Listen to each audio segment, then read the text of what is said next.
So for Tasty Tuesday, I want to keep it simple this week, going into Christmas, Saturday. I hope everybody's ready for Christmas. Anyway, so this is going to be a simple salad.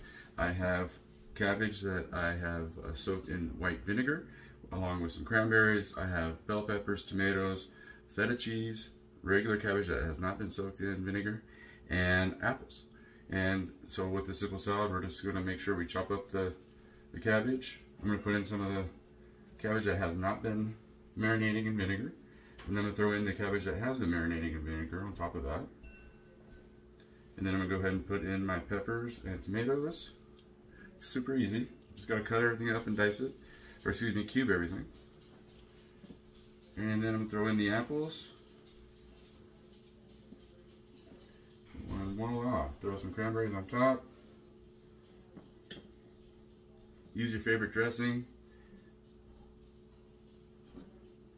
And there is your salad for Tasty Tuesday.